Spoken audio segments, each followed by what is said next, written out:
But specifically for a writer, what creative process can a writer take deliberately to benefit their writing process in writing a book? Well, when you realize that we're assuming most writers are wanting to write from an inspired point of view. In other words, it's a really rare person who has been moving through life and has been gathering up pieces of information, and now they just want to put all of those pieces of information together for, in other words, most of you are not writing users' manuals for toasters.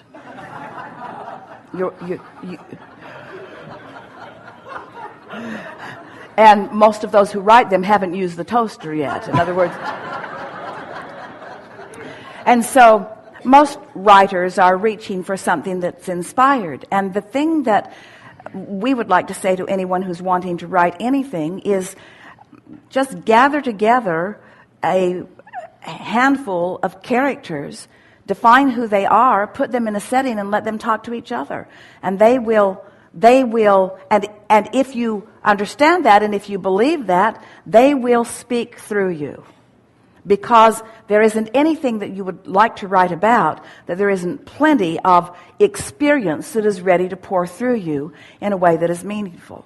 And so that's the way we would approach it. That's what inspiration is. But a writer, this is a particularly wonderful conversation, because writers, if they've been at it for a while, understand what they call writer's block is, where sometimes it flows and it's so easy, and sometimes it doesn't flow so easily, or maybe even at all.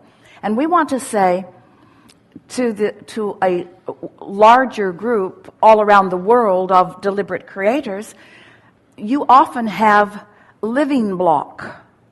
You often have life block. You often have that disallowance that is going on where you're just not allowing the inspiration.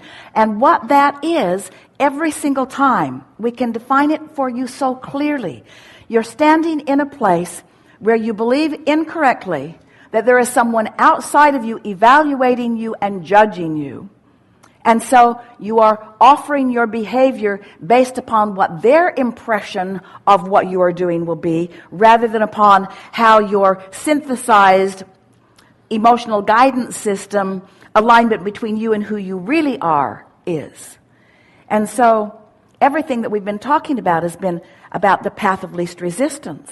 And the path of least resistance is the opposite to what a writer's block is. And the path of least resistance is in harmony with what inspiration is. And so, as it turns out, with writing or with living of a day of life in any way, this is the thing that we want to say to all of you. It's all about the preparation. Stay with us. We're going to give it to you fully.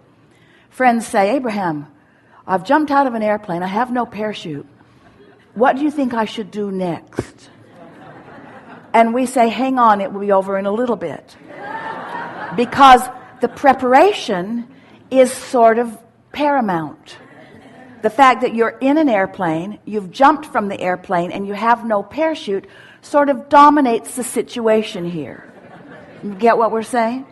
So if you've just had a fight with your wife, and you haven't liked her for the last 10 years anyway, and you have a long list of things about her that annoy you, and you let how you feel about her be the factor that influences the way you feel about most things. So you're all wadded up and not in sync with your source at all. When you sit to write, it's going to be bound up. It's the preparation, you see. If you are on the basketball court and you're irritated about the referee's bad call, and you've convinced yourself that he really is in the pocket of the other team, and you really believe that, and you're feeling the injustice of that, you're all bound up. And what you do next is going to be reflected by that. You see what we're getting at? It's the preparation. It's how you feel. How you feel, you got to practice yourself into feeling. You can't just observe life in all of its variety, pluses and minuses, pros and cons, wanted and unwanted, and have your vibration be about all of those things, and then step suddenly into a clear place where what you say is going to be inspired. It doesn't work like that. It's the preparation. It's how many walks you take and how many deep breaths you've taken and how much you've quieted your mind and therefore stopped the resistance. It's how much you're allowing your cork to float. It's the preparation, you see. And it's not a lot of preparation. In other words, we're talking about 30 days really of deciding that you are an extension of Source energy and that Source has something to say and that Source is really unlimited and will talk to you about anything that it matters to you, and that Source is particularly expertise on the things that you have defined that are important to you, and that they're all queued up in your vortex, and that anything that you want is ready to unfold, ready to be revealed, ready to be realized by you in a really satisfying way. And so it's about the preparation. It's not about what you do at work. It's how you felt going to work.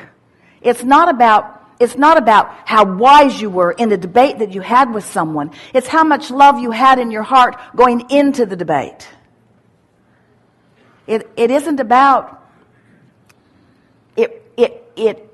only about the agility and talent that you've trained your body to perform.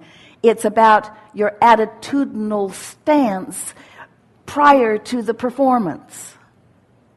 It's the pre-paving. It's the alignment.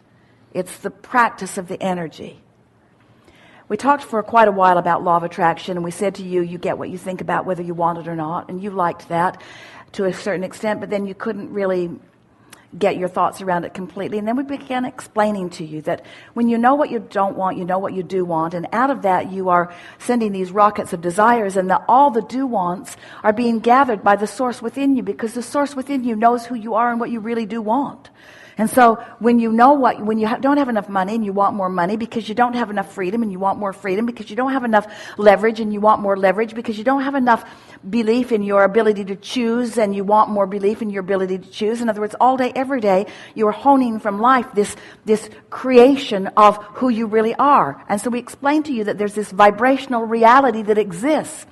But most of you are not up to speed with your vibrational reality because you have awareness of what is that keeps you from being up to speed with your vibrational reality. And most of you are offering the majority of your vibration based upon what you're observing of what has been allowed by you to manifest, rather than based upon what's in your vortex, because it's nebulous to you. It hasn't come into view for you quite yet. You're just learning that you are vibrational beings. And so we talked for quite a while about this vortex. We waved Esther's arm around and pointed at the floor, and we said there's a vibrational reality and it's real and it will reveal itself to you. But somehow that vibration has to be translated through your awarenesses into something that is meaningful to you. Now, a writer sort of gets that because the idea wasn't there. Put the characters in. The idea wasn't there. In other words, knowing what you want a successful book, want to tell a story, have something that you want to say, intention going into it. And then suddenly, you don't know why. We do, but you usually don't know why. You found alignment with what's there. And when you least expect it, which only means when you're trying least to bang it into place, then an idea just sort of wafts into your experience. And so we began wanting to explain to you how the vibrational reality could more than just waft into your experience as ideas flow into your mind, but could be revealed in the form of other people who are bringing with them concepts and money and backing and experience. In other words, all kinds of tangible things can be realized by you and are supposed to be being realized by you day by day by day, moment by moment by moment. So we began wanting to find a way to explain to you how you could translate this nebulous to you, very vivid and real to us, vibrational reality into something that's meaningful and real and that other people can see. So that it's not just a dream of a beautiful car, it's in your driveway and others are seeing it and you're enjoying driving it. So it's not just the dream of a wonderful relationship, it's someone you're walking through life with, you're having a good time, you're laughing and playing and moving forward together. And so we began talking about your point of attraction. For a while, we called it your grid, sort of like the framework of a house that's there, but it's going to fill in with more and more detail. More the pixels are going to fill in as you find more belief, more expectation, more vibrational alignment with it. And so we began talking a lot about your point of attraction. And that brought us back round to something that we'd been telling you years ago about the different emotions on this emotional chart, the emotions that indicate to you how wide your gap is between who you really are and who you're letting yourself be, or how narrow the gap is, maybe even non-existent, how in alignment or in resistance you are to all that you've become. So now we're talking about your point of attraction. We began describing when you're on what we are calling this high-flying disc, when you're tuned in, tapped in, turned on, when you're feeling elation, when you're feeling clarity, when you're feeling fun or love, there's no variance in your, right now, in your body frequency and the frequency of your source, of that which you call God, of your vibrational reality. And when there's no variance in that frequency, then the ideas flow to you. No writer's block, the ideas flow. Ideas about everything flow. Your timing in traffic, your timing in conversation, your timing in the marketplace, your timing in buying a lottery ticket, your timing in everything, your timing in the way you talk to your kids and the timing of talking with your kids. Everything is enhanced when you're tuned in, tapped in, turned on, when you're in sync with that high vibration, the frequency that matches the frequency of your vortex. But if you're ornery, then that's a whole other point of attraction. So we began trying to make this, your point of attraction, feel real to you. Are you on the high-flying disc where wonderful things are flowing to you? Or are you on the ornery disc? Well, how would you know you're on the ornery disc? You feel ornery. And there's plenty of ornery people around you. It's like everywhere you go, someone ornery shows up until you convince yourself that this is an ornery city, or this is an ornery establishment, or this is an ornery planet, or this is an ornery. And all it is a world that is delivering to you predominantly the frequency that you are outputting, because what you put out is what's coming back to you. So as we began describing these discs, Esther said it's like the seven dwarfs. There's the grumpy, and there's the sleepy, and there's the bashful. And Esther got up to about 200 dwarfs as she's thinking about all of the possibilities. But we don't want you to focus so much upon where you are, as we want you to be aware that you can change where you are vibrationally. But when you're in the midst of it, that's the hard time to change it. In other words, once you're already ornery, it's kind of too late. You've already jumped out of the airplane, and you already don't have a parachute. Just relax. It'll be over in a little bit. So then we began describing to you that when you go to bed at night, when you go to sleep, when your consciousness ceases flowing through this physical apparatus, your point of attraction gets a rest. The momentum of the thoughts that you've been thinking slows and stops. And when you wake up, you have an opportunity to start the momentum the way you want it. But you can't just jump right back into your life, because you'll just pick up the momentum right where it was, and you'll just jump right back on the familiar disc where you are, and your point of attraction won't shift much. And then conversations like these will just annoy you, because it feels to you that you're not thinking your thoughts. It feels to you that your thoughts are thinking you.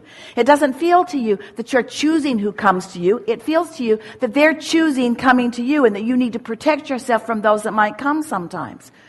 But after a little while, if every morning when you wake up, you acknowledge, hey, I'm starting new today. I've pushed the reset button, and I can find a thought that feels good to me, and I can hold it long enough that a little momentum will go. And as you show yourself your ability to choose the direction of your thought, more important, to choose the emotion that you would like to feel, and then practice it until law of attraction says, yes, that's who you are, you own that, here's more. Yes, that's who you are, you own that, here's more. Here's more, here's more, here's more, here's more, until you begin to develop a deliberate stability of where you stand, you see. So it's from that position. We would not try to write a book until we had at least spent 30 days knowing that we were stable on the high-flying disc. We would not go on Match.com until we knew, because if you go before you're on the high-flying disc, you'll get matched up with somebody who's on the disc where you are, and you